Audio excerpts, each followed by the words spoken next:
નમસ્કાર દર્શક મિત્રો, નિર્માણ ન્યૂઝ ચેનલમાં આપનું સ્વાગત છે. ગતિશીલ ગુજરાત અને એના કર્ણધાર મહિલા મુખ્યમંત્રી તરીકે આનંદીબેન પટેલ 1 વર્ષ પૂરું કરવા જઈ રહ્યા છે ત્યારે આજે એડિટરની ભૂમિકા નથી ભજવી. આજે એડિટરના બદલે ઓડિટર બનવું છે. કેટલીક ક્વેરીઓ કાઢીશું, બેલેન્સ શીટ તૈયાર કરીશું.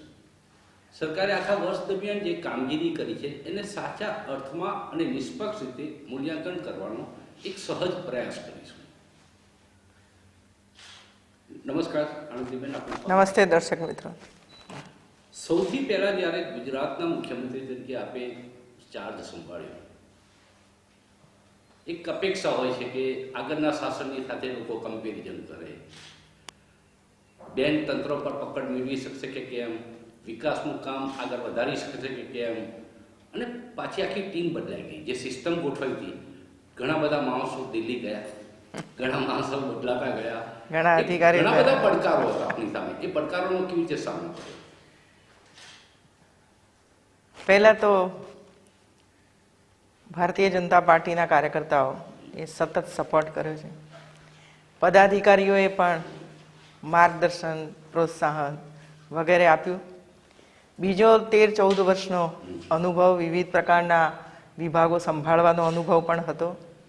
નરેન્દ્રભાઈએ પણ અમને બધાનું ઘણું બધું ઘડતર કર્યું હતું કે સરકાર અને સંગઠનના વચ્ચે બેલેન્સ કેવી રીતે જાળવવું, એ ઉપરાંત સંઘ પરિવાર સાથે પણ કેવી રીતના બેલેન્સ કરવું, એમના પણ પ્રશ્નોને સાંભળવા, દૂર કરવા, પ્રવાસો કરવા. અને મારી આદત તો પહેલેથી હતી જ પ્રવાસો કરવાની, અને પ્રવાસ કરવાથી પણ ઘણા બધા ફીડબેક આપણને પ્રાપ્ત થતા હોય છે અને એમાંથી પણ નવા નવા વિચારો આવતા હોય છે. એટલે આ બધાનું એક મિશ્રણ થયું અને એમાંથી સરકાર આગળ વધી. કમ્પેરિઝન થતી હતી શરૂઆતમાં. કેટલાક લોકો તમારી સામે કરવાની બદલી કરતા હોય, કેટલાક લોકો કમ્પેરિઝન કરે. સ્વાભાવિક. વિશ્વાસ બનતા પણ વાર લાગી. પહેલા દિવસે તો કોઈ વિશ્વાસ નહીં કરે, સ્વાભાવિક છે. પણ એમને મારા કામનો અનુભવ જરૂર હતો કે જે રીતે શિક્ષણ ક્ષેત્રમાં મેં આમૂલચૂર પરિવર્તન કર્યું હતું. નવા નવા વિષયો આપણે લઈ આવ્યા હતા. ચોરીઓના ડામી હતી, ભ્રષ્ટાચારને દૂર કર્યો હતો. એ છાપ તો હજુ એ ગઈ નથી, હજી નથી જઈ અને જવી પણ ન જોઈએ. જે ખોટું કરનાર છે એને તો એ છાપ મારે કાયમ રાખવી છે કે કોઈનું ખોટું નથી ચલાવવાની. પણ જે લોકોના કારણે પીડાતા હોય છે, અસામાજિક તત્વો વગેરેથી, એને પણ ખબર પડવી જોઈએ કે હવે અમે આવા ગરીબ માણસોને અમે પીડિત નહીં કરી શકીએ એવું છે. આનંદીબેન ખેડૂતની દીકરી છે, એટલે ખેડૂતોની અપેક્ષા ઘણી બધી, એટલે મોસાળમાં મા પીરસનારી હોય એટલે અપેક્ષાઓ એ પ્રકારની હોય કે મા આપણા થાળીમાં કંસાર થોડું વધારે મૂકશે. ઘણી બધી અપેક્ષાઓ છે. અપેક્ષાઓને પૂરી કરવા શું પ્રયાસો કર્યા? આમ હું કહું તો ખેડૂતોની એવી કોઈ અપેક્ષાઓ નથી હોતી, અમને બધું આપી દે એવી કોઈ માગણી આટલા વર્ષોમાં કદી નથી કરી. પણ જ્યારે આપત્તિ આવે અને જ્યારે પોતાની આંખ સમક્ષ તૈયાર થયેલો મોલ એ બગડી જાય, નાશ પામે, ત્યારે સ્વાભાવિક છે કે સરકાર તરફ એની નજર આવે જ અને આવવી જોઈએ, અને સરકારે પણ એમને મદદ કરવી જોઈએ. અને એટલે સમયે સમયે જે કરવાનું હતું એ રાજ્ય સરકારે કર્યું. હું એમ કહું કે અમે આ આપ્યું, અમે આ આપ્યું, એના બદલામાં એમનો પોતાનો અધિકાર છે સરકાર પાસેથી લેવાનો, અને એ સરકારે એમનો અધિકાર પૂરો પાડ્યો છે. અને હું માનું છું કે સરકારે કોઈ દયાદાન નથી કર્યું, આ બધું આપણે એમના સુધી પહોંચાડ્યું છે. કારણ કે એ પણ એકલો નથી ખાતો, એની સાથે બીજા 10 પરિવાર જોડાયેલા છે. એક કિસાનની સાથે 10 પરિવાર છે. એટલે જો કિસાનને તમે મદદ ન કરો તો પેલા 10 પરિવારો સુધી પણ મદદ ન પહોંચે. એટલા માટે જરૂરી હોય છે કે જ્યારે પણ આપત્તિકાળ આવે ત્યારે બધી એમને મદદ કરવી જોઈએ. અને દુનિયાના દેશોમાં પણ આ જ છે. જ્યારે પણ સુનામી આવી હશે અથવા તો અમેરિકા જેવા રાષ્ટ્રોની અંદર પણ જ્યારે આવી બધી આપત્તિઓ આવે છે ત્યારે સરકાર ખભે ખભા મિલાવીને પબ્લિકની સાથે રહેતી હોય છે. છતાં આખા વર્ષ દરમિયાન કૃષિ ક્ષેત્રે આપે જે મતદાન એટલે તમને સંતોષ થયો હોય એક કામ કયા? એક તો જે પહેલાં આપણે ત્યાં SDRFના નિયમો એ હતા કે 50% નુકસાન થયું હોય તો જ સરકાર એમને મદદ કરે. નરેન્દ્રભાઈએ દિલ્હીમાંથી અમારી માગણી હતી કે એમાં થોડુંક રિલેક્સેશન કરવામાં આવે અને SDRFના જે નોર્મ્સ છે એને બદલવામાં આવે. અને એ માગણી નરેન્દ્રભાઈ સ્વીકારી. એમના મનમાં પણ વર્ષોથી આ બધું પડેલું હતું અને દિલ્હી સરકાર જ આ કામ કરી શકતી હતી. એટલે ત્યાં 33% વધારે નુકસાન થયું હોય, મતલબ કે 70% નુકસાન ગયું હોય તો એને આપણે મદદ કરવી એવું છે. તો અમે 25%થી કર્યું કે 25%થી વધુ નુકસાન થયું હોય તો પણ રાજ્ય સરકાર મદદ કરશે. મતલબ એ થયો કે 25%થી 33%ની વચ્ચે જે નુકસાન થયું છે અને જે આર્થિક સહાય કરવી પડશે એ રાજ્ય સરકારના બજેટમાંથી આપણે આપીશું. એટલે જે નાનામાં નાના લોકોને પણ થોડું ઘણું પણ નુકસાન થયું હોય તો ભાઈ 1 એકર કે અડધો એકર જમીન હોય, નાના ખેડૂતોમાં, અને એક જમીનની અંદર એક જ પાક હોય, એક પાકની અંદર માનો કે 25% એને નુકસાન થયું તો એને ન મળે, અને 33% ઉપર થયું હોય તો એને મળે. એટલે અમે એ નીચે નાનામાં નાના ખેડૂત સુધી પણ આપણે ઉતર્યા કે 75% નુકસાન થયેલા વ્યક્તિને પણ આપણે મદદ કરશું. એટલે નુકસાનની દ્રષ્ટિએ ખેડૂતોને માવઠાના સમયમાં અને કુદરતી આપત્તિના સમયમાં એક રાહત આપવાની આપણે કોશિશ કરી. આપ ચીનના પ્રવાસ બીજું ઘણી વખતે ખબર નથી, આ વખતે જે કૃષિ મેળાઓ થયા એ કૃષિ મેળાઓની અંદર અમે એક પ્રદર્શન રાખ્યું હતું યાંત્રિક સાધનોનું. સામાન્ય રીતે એવા યાંત્રિક સાધનોનું પ્રદર્શન તો કોઈ સ્ટેટ કક્ષાનો મેળો હોય ત્યારે જ કરાતો હોય છે. તો આપણે જિલ્લા પંચાયત અને 4 ઝોનની અંદર આ રાખ્યો અને એમાં જે યાંત્રિક સાધનો એ લોકો ખરીદે તો એને અમુક કમિશન ત્યાંથી મળશે, વધારાનું કમિશન, બજારમાંથી લો એના કરતાં પણ વધારાનું, એ આપણે ત્યાં નક્કી કરાવીને આપ્યું હતું. બીજું, જે સર્ટિફિકેશન થયેલું જે બીજ હોય અને કૃષિ યુનિવર્સિટીઓમાં જે બીજ બન્યું હતું એ બીજ વેચાણ માટે ત્યાં રાખવામાં આવ્યું હતું, જેથી ભેળસેળ વગરનું બીજ સીધું ખેડૂતો ત્યાંથી ખરીદી શકે. હવે કૃષિ મેળાઓ પૂરા થયા છે એટલે મેં વિભાગને સૂચના આપી છે કે આ કૃષિ મેળા દરમિયાન કેટલા કિસાનોએ કેટલા કરોડના સાધનો ખરીદ્યા ત્યાંથી, અને બીજું કેટલું સીડ એ લોકોએ ત્યાંથી ખરીદ્યું અને એમને કેટલો ફાયદો થયો એ આવશે માહિતી. એટલે આપણને અંદાજ આવશે કે આમાં ઓર વધારો કરવા જેવો છે, વધારે આવા પ્રદર્શનો કરવાની આવશ્યકતા છે. એનો તો આવતા વર્ષે કંઈક નવું કરશું એમાં. પછી બેન, આપ ચીનના પ્રવાસે જઈ રહ્યા છો અને કૃષિલાયક જમીન ભારતમાં છે એના કરતાં 20% ઓછી કૃષિલાયક જમીન ચીનમાં છે, છતાં ઉત્પાદન આપણા કરતાં વધારે છે. ખેતીની જમીન, કૃષિલાયક જમીન છે વધવાની નથી, ત્યારે ઉત્પાદન વધારવા માટે અને સજી ખેતી જે આપણા પૂર્વજોની એ દેન હતી એ તરફ વળવા માટે સરકાર શું પ્રયાસો કરશે?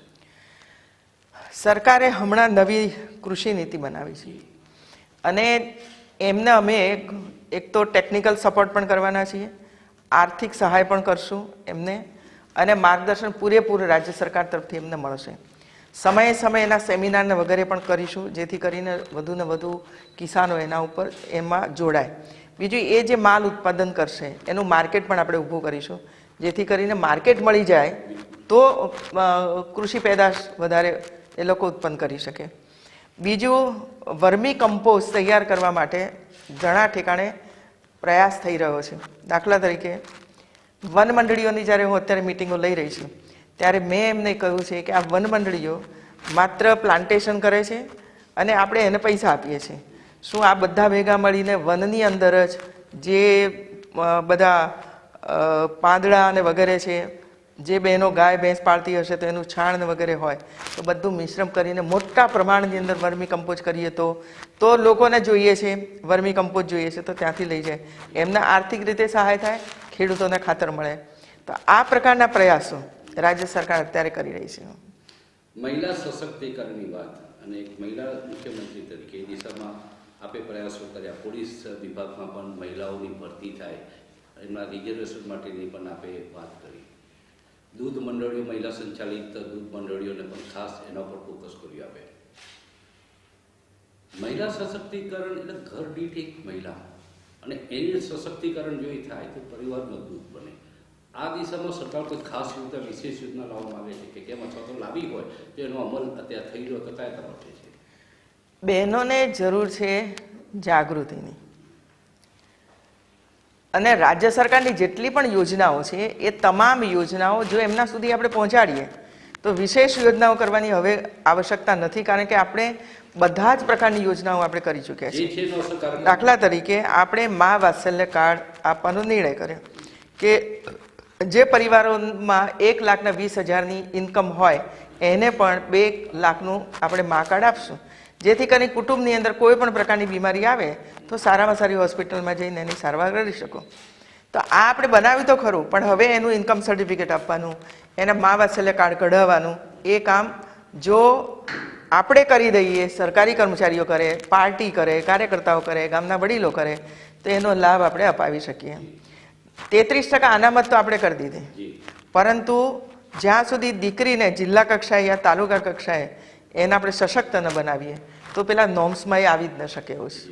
અને એટલા માટે જરૂરી હતું કે એકલા 33% જાહેરાત કરીને બેસી નહીં રહેવાનું. મેં એ પણ કરાવી જોડે જોડે કે દરેક જિલ્લાની અંદર છોકરા અને છોકરીઓને હાઈ જમ્પ, લોંગ જમ્પ, દોડવાનું 100 મીટર, કેવા પ્રશ્નો પૂછાશે, એનો જવાબ શું હશે, આ બધી તાલીમ જે તે જિલ્લામાં અપાય, જેથી આજે મજબૂતાઈથી બહેનો આની અંદર ભાગ લઈ રહી છે એવું છે. હાઉસવાઈફનો કન્સેપ્ટ હવે એક જૂનો પુરાણો થતો જાય છે. હવે લગભગ વર્કિંગ કલ્ચર, વર્કિંગ વુમનનું કલ્ચર ડેવલપ થતું રહ્યું છે સમાજમાં ઘણા વર્ષોથી. તો મોટાભાગે આપણે જોયું છે કે માતા બન્યા પછી મહિલાઓને નોકરી છોડવી પડે છે. એની પાસે બહુ જ ઓછા, કારણ કે બાળકને ઉછેર કરવો, એને સાચવણી કરવી, પ્લે હાઉસની પણ સંખ્યા જોઈએ એટલી ન હોય, વિશ્વાસ બેસવો જોઈએ. 30% મહિલાઓ નોકરી છોડી દેતી હોય છે માતા બન્યા પછી. સરકાર આવા પ્લે હાઉસને સબસિડી આપે અથવા તો સરકારની માન્યતાવાળા પ્લે હાઉસ શરૂ થાય, આ દિશામાં કંઈ વિચાર કરીએ છીએ?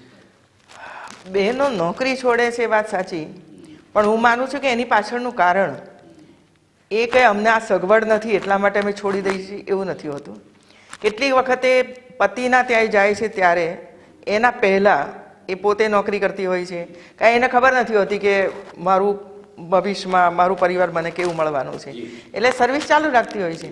પણ જ્યારે એ પરણીને સાસરે જાય છે ત્યારે એમ લાગે છે કે મારી નોકરી કરવાની જરૂરિયાત નથી, કારણ કે સાધન સંમત કુટુંબ છે અને મારું બાળક છે, તો હું હવે એનો ઉછેર કરું, એનો મારો પોતાનો સમય એની અંદર પાસ કરું. પછી એ પોતે 5-10 વર્ષ સુધી એને તૈયાર કરી પછી સોશિયલ સર્વિસની અંદર જોડાતી હોય છે આવી બધી બહેનો એવું છે. એટલે એક કારણ આ પણ છે નોકરી છોડવાનું. બીજું કારણ એ પણ છે કે દૂર દૂર નોકરી હોય, કુટુંબ અમદાવાદમાં રહેતું યા સુરતમાં રહેતું હોય ને નોકરી કરતા હોય બનાસકાંઠામાં કે ક્યાંક ભાભરમાં, તો સ્વાભાવિક છે કે એને કે કુટુંબથી દૂર માને નથી રહેવું, એટલા પણ સર્વિસ છોડી દેતા હોય છે કે ક્યાંક નજીકમાં સર્વિસ હું શોધી કાઢીશ અને કુટુંબની સાથે સેટલ થઈશ. આવા ઘણા કારણો હોય છે કે જેને કારણે. ત્રીજું, એવી સગવડો પણ છે જ કે બાળકને લઈને આવો અને ઘોડિયા ઘર પણ હોય છે, એની અંદર બાળકને તમે રાખો અને તમે તમારી સર્વિસ પણ કરો, જેને અતિશય જરૂરિયાત છે કે સર્વિસ કર્યા વગર ઘરમાં ચાલે એમ જ નથી, તો એ રીતે ઉછેર કરતા હોય છે. ચોથું એ પણ હોય છે કે પરિવાર પણ એને સહયોગ કરતું હોય છે. નોકરી શા માટે છોડે છે? અમે તારી સાથે રહીશું. કારણ કે હું ઘણા બધા પરિવારોને જાણું છું કે દીકરી અને જમાઈ બે પૂનામાં રહેતા હોય, ત્યાં બચ્ચાનો જન્મ થયો હોય તો અહીંથી 4 મહિના સાસુ સસરા જાય છે, પછી બીજા 4 મહિના પાછા દાદા દાદી જાય છે અને દીકરી કે દીકરાને મોટો કરાવી આપે છે. આ એ જે પરિવાર ભાવના છે એ પણ દીકરીને અથવા તો વહુને સર્વિસ ન છોડવી પડે એના માટે પ્રયાસ કરતા હોય છે.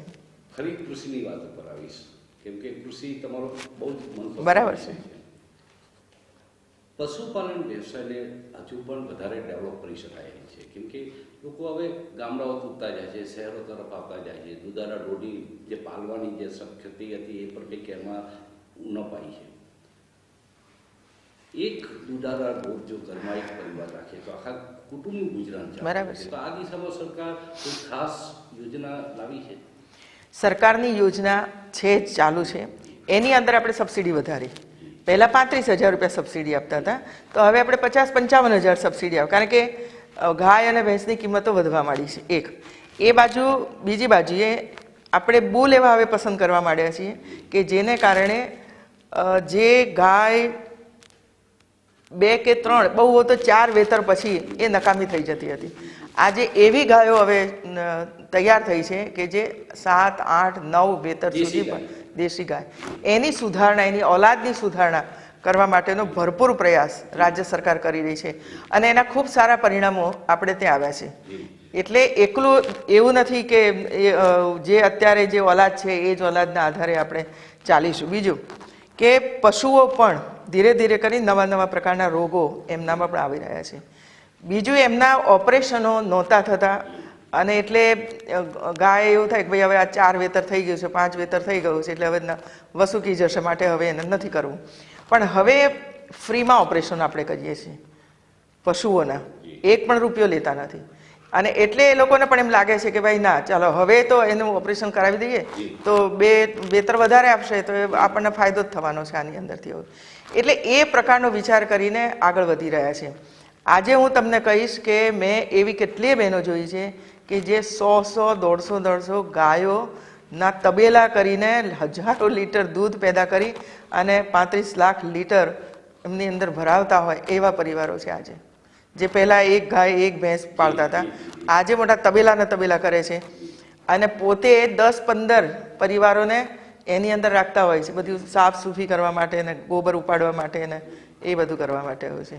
હવે એમાં મેં એક વિચાર એ કર્યો કે ભાઈ અમારી બહેનો 10-15 ગાયો ને ભેંસો પાડે એટલે એમનું ગાય દૂધ કાઢો અને સાફ સૂફી કરો એટલે 4 કલાક તો તમે સવારના પોરમાં એમાં જતા રહે, એટલે બાળકો તરફ ધ્યાન ઓછું અપાય. સવારે સ્કૂલમાં બાળક જતું હોય એટલે એને વહેલું ઉઠાડવાનું, નવડાવવા ધોવડાવવાનું, નાસ્તો કરવાનો. એટલે મેં એ નક્કી કર્યું કે મિલ્કિંગ મશીન આપો આ લોકોને. મિલ્કિંગ મશીન તો એક સાથે 10 ગાયોનું દૂધ દોવાઈ જાય અડધા કલાકમાં. એટલે જેની હા 50% મદદ આપણે આપીએ છીએ, સબસિડી આપીએ છીએ. એટલે એક સાથે દૂધ દોવાઈ જાય અને કામ પતી ગયું તમારું. હવે બાળકોને લઈને શાળામાં મૂકી આવો, નવડાવો ધોવડાવો, નાસ્તો સરસ રૂપાળો ગરમ ગરમ કરી આપો અને જઈને બાળકોને શાળામાં જઈને મૂક્યા. અને હું મારા જાહેર પ્રવચનમાં કહેતી હોઉં છું કે મેં તમને મિલ્કિંગ મશીન આપ્યું છે એટલે બીજી 5 ગાયો તો વધારજો, મને વાંધો નથી, તમે બાળક તરફ ધ્યાન આપજો, સમય બચે એટલે એની અંદરથી એવું છે. એટલે એક વસ્તુની પાછળ બીજા પણ આઈડિયા કામ લાગતા હોય છે આમાંથી હોય છે. વાઇબ્રન્ટ સમિટ આ વખતે પ્લાન શું થયો? મૂડીરોકાણોની જાહેરાતો પણ થઈ. મૂડીરોકાણોની જાહેરાત થાય છે, અમલ થતો નથી હોતો. એક સામાન્ય માનસિકતા કે સમજ લોકોમાં છે.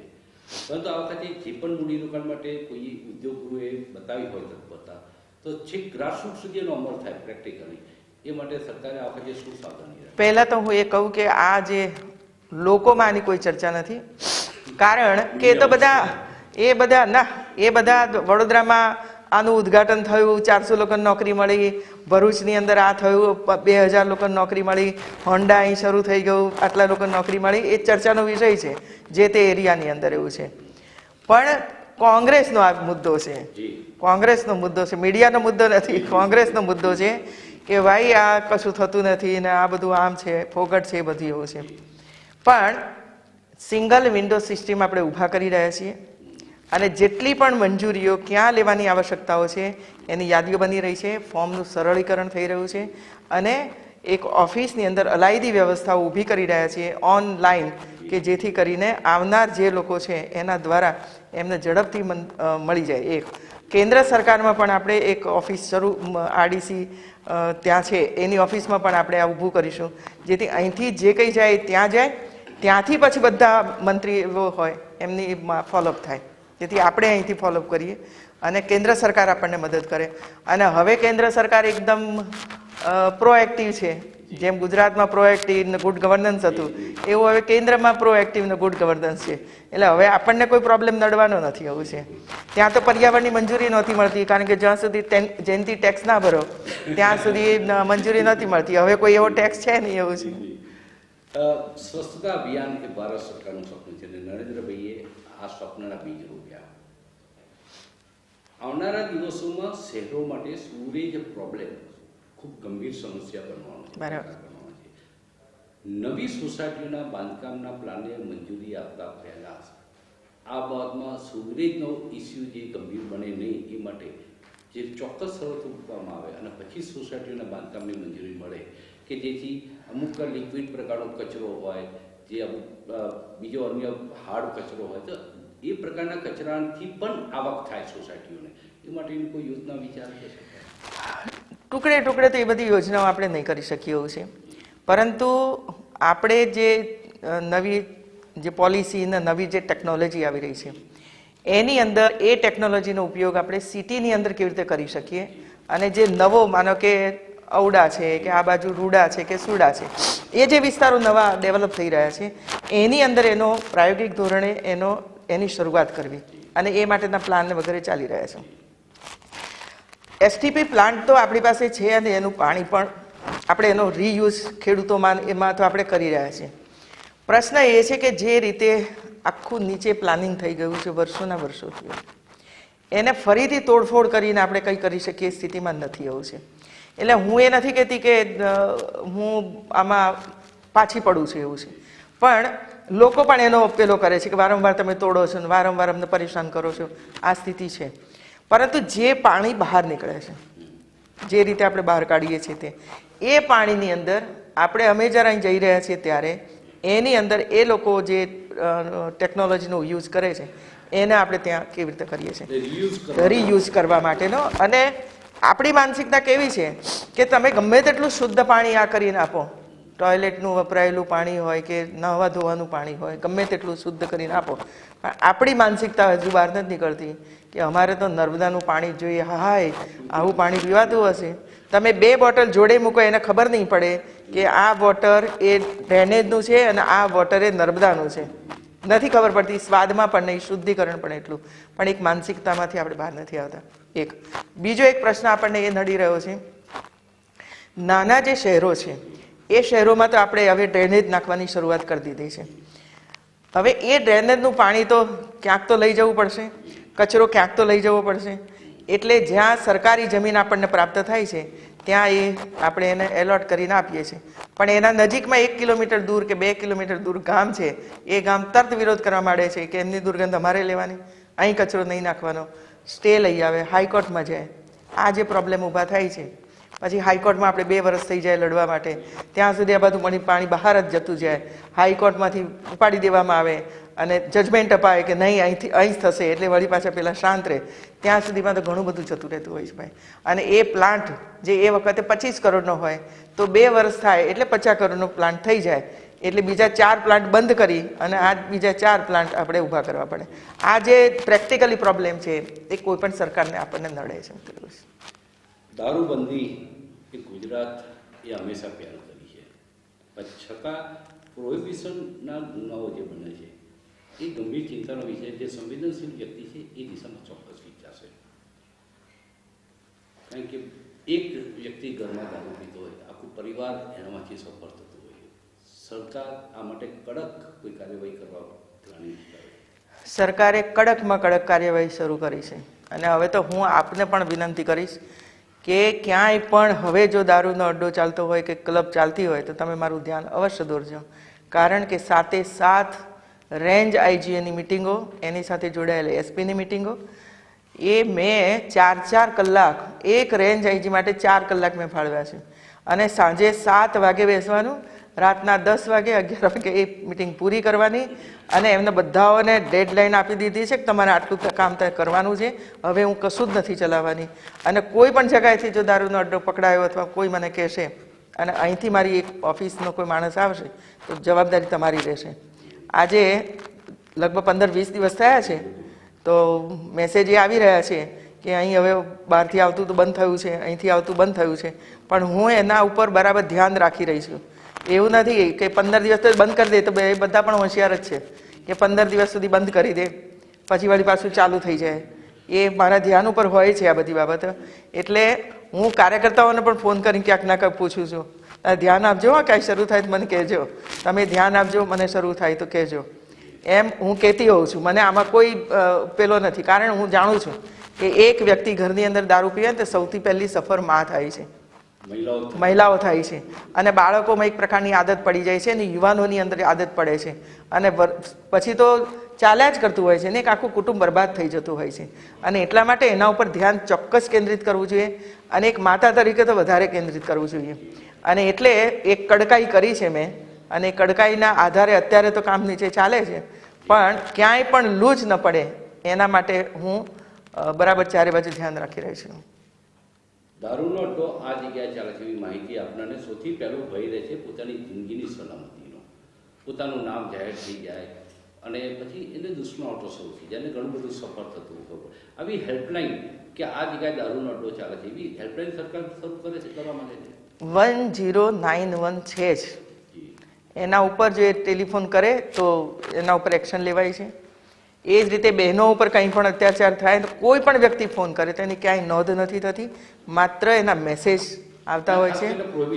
એક એમાં પણ એ કરી શકે છે, 181 ઉપર પણ કરી શકે છે, તો પછી ત્યાંથી ડાયવર્ટ 1091 ઉપર થતો હોય છે. અમારા કાર્યકર્તાઓ પણ ધ્યાન રાખતા હોય છે ને કહેતા પણ હોય છે કે અત્યારે તો બધું બંધ છે, પછી જો ચાલુ થશે તો અમે તમારું ધ્યાન દોરશું. એટલે કાર્યકર્તાઓમાં પણ હવે સજાગતા આવી છે કે હવે બંધ થયું છે તો હવે આપણે ધ્યાન રાખીએ, જેથી કરીને દૂર થયું. બીજું, જે અધિકારીઓ અને નીચેની આખી ટીમ આની સાથે એકબીજાની સાથે આ બધા જોડાયેલા હતા, નીચેનો વાળો અને ઉપરવાળો એમની વચ્ચે પણ ગઠબંધનો હતા, એટલે એને પણ તોડવાનો પ્રયાસ કર્યો છે. આનંદીબેનના પિતાશ્રી ગાંધીયન હતા અને ગાંધીજીની ચળવળમાં ઘણી વખત સાથે એમને બહુ મહત્વની ભૂમિકાઓ ભજવી છે. એટલે ખાદી પ્રેમ આનંદીબેનનો ખૂબ જાણીતો છે. ખાદી ગ્રામોદ્યોગ ભંડારો ત્યાં આગળ હજુ હવે ભીડ પહેલાં જે જોવા મળતી હતી, ક્રેઝ હતો, ક્યાંક ઓછો છે. ફરી છે એને પુનર્જીવિત કરવા માટે સરકારનું પ્લાનિંગ શું? એક તો ખાદી ગ્રામોદ્યોગના જે ટ્રસ્ટીઓ હતા એમના પ્રશ્નો માટે મારી પાસે આવ્યા હતા. એમના પ્રશ્નોનું તો સોલ્યુશન હું લઈ આવી છું. પછી જે ચરખાથી જે બહેનો કાતણ કામ કરે છે એ લોકોને રોજગારીમાં વધારો કરવાની એમની વાત હતી. એ જે પૂણી બનાવે છે એ પૂણીમાં પણ વધારે કરવાની વાત હતી. એ પણ આપણે એમનો વધારો કરી આપ્યો છે, જેથી કરીને વધારે પૂણી તૈયાર થાય, વધારે રોજગારી મળે અને સાથે સાથે કાપડને વગેરે વધારે થાય. આ માટેનો આપણે પૂરો પ્રયાસ કર્યો છે. પણ તેમ છતાં દર 2 ઓક્ટોબરથી માંડીને 15-20 દિવસ સુધી કાર્યકર્તાઓ ખાદી ભંડારોમાં જઈ અને ખાદી ખરીદતા હોય છે. હું પણ જઈને ખાદી ખરીદતી હોઉં છું. હું પણ મારી સાડીઓ કે મારી દીકરી મારા માટે સાડીઓ લાવે તો એ ખાદી ભંડારમાંથી લાવતી હોય છે.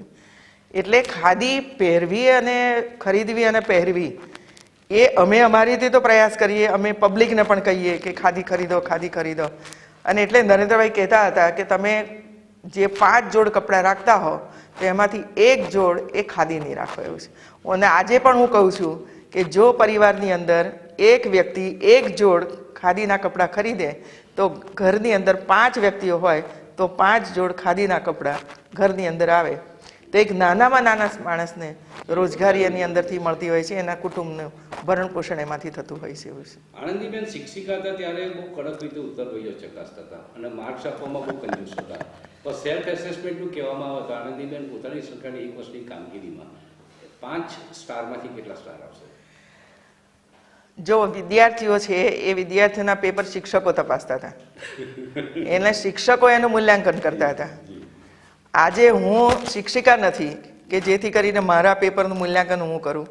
મેં પેપર જે લખ્યું 1 વર્ષ સુધી જનતાના માટે જે મેં કામો કર્યા એ પેપર માની લો તો પેપર લખ્યા, એનું મૂલ્યાંકન તો શિક્ષકો તરીકે જનતાએ કરવું પડે, પ્રેસ મીડિયાએ કરવું પડે. એટલે હું બધા જનતા ઉપર છોડી દઉં છું કે તમને મારું કામ સારું લાગ્યું હોય, મારી ઉત્તરવહી તમને સારી લાગી હોય તો એમાં માર્ક્સ તમે આપજો. અને એ માર્ક્સ એટલે ઓક્ટોબરની ચૂંટણી. જી, ઓક્ટોબરમાં મહાનગરપાલિકાઓની ચૂંટણી આવી રહી છે અને સામાન્ય રીતે જનતા પર જે વાત છોડવામાં આવી છે કે મેં 1 વર્ષ દરમિયાન જે કામગીરી કરી, જે ગ્રાસરૂટનું કામ જે દેખી શકાય છે પહેલી નજરે કે આ થઈ રહ્યું છે કામ, આ મહિલાઓને 33% અનામત પોલીસ ભરતીમાં મળી છે, ખેડૂતો માટે આ કામ થયું છે, સજી ખેતી માટે પ્રયાસો થાય છે. આ બધી બાબતોને ધ્યાનમાં રાખીને અમે આપના ઉપર, દર્શકો ઉપર, લાખો દર્શકો ઉપર છોડીએ છીએ. રેપો કાર્ડ આપ આપો, 5 સ્ટારમાંથી કેટલા સ્ટાર આપવા એ આપના ઉપર છોડીએ છીએ.